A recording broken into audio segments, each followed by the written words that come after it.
The impeachment hoax is a continuation of the greatest and most vicious witch hunt in the history of our country and is causing tremendous anger and division and pain, far greater than most people will ever understand, which is very dangerous for the USA, especially at this very tender time. Now is the time for our nation to heal, and it's time for peace and for calm. And while the president and Democrats dig in for a second possible impeachment, moderate Democrat Senator Joe Manchin is warning his party that could be a bad idea. I think this is so ill-advised for Joe Biden to be coming in, trying to heal the country, trying to be the president of all the people when we're going to be so divided and fighting again. Let the judicial system do its job. There is no rush to do this impeachment now. We can do it later if they think it's necessary. Jesse, Democrats kind of painted themselves into a corner, right? So they want to move forward fast, but they also want to move forward slow because they don't want to impede Biden's agenda, but they also feel like they need to do something quickly because they think the president should be held to account. That's their point of view. The president's gone in 8 days, Dana, and they don't even have the votes in the Senate to convict. So what's the point? The point's just to humiliate him, stigmatize him, and put Republicans in the House and the Senate on the defensive. I feel like Joe Biden's failing his first leadership test. He should just be telling Nancy and Chuck to knock it off, let's unite the country, and let's move forward with vaccinating the nation. Does he really want to impeach the guy he just beat?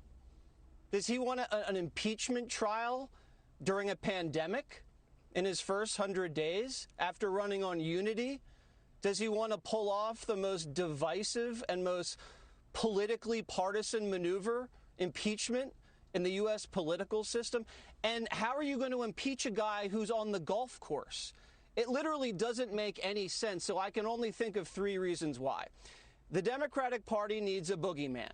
Trump was a great boogeyman. And with him gone, where is that energy going to go? It probably is going to go from the left and direct at Joe Biden for not governing left enough. So let's keep him around for another 100 days, and let's use him as an emotional punching bag. Number 2, fundraising. Donald Trump is the best fundraiser for the Democrats ever. You mention his name, and people just start writing checks. You keep that happening for the next 3 months, you keep the money flowing. And 3, I think this is a media strategy. If you have the media, 100% of it, focused entirely on Donald Trump, on impeachment, and on this huge mob scene at the Capitol for the next 100 days, it takes a lot of pressure off Joe. Joe's old, he's weak, he didn't campaign very hard. He won by not campaigning. He doesn't want the attention. He doesn't want the media looking at him, his personnel, his agenda, what's going on behind the scenes. He wants it focused on Donald Trump. So I think that's what's really going on here.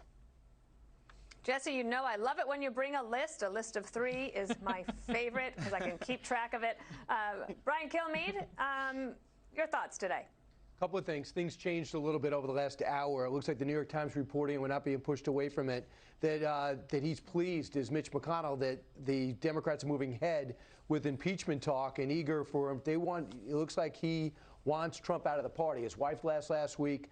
I think to a degree, Jesse, the only thing I would amend to what you're saying, it's all true they fundraise off. It's all true that Democrats need somebody to run against. I get it. Republicans use Nancy Pelosi, and the president plays into it because he really feels as though he did nothing wrong. His speech is very similar to similar speeches, but it's the call to action, the walk over to the Capitol that was different.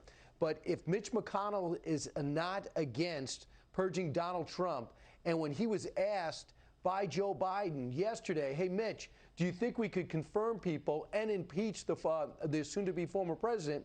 He said, ask somebody else, the parliamentarian, instead of, no, Joe, just let's move on and do other things. So Mitch McConnell does not want Donald Trump in the way, and maybe a lot on some level of 2024 Republican candidates don't want Donald Trump in the way. I also thought it's very interesting that Kevin McCarthy and Liz Cheney are not telling Republicans how to vote on the impeachment tomorrow.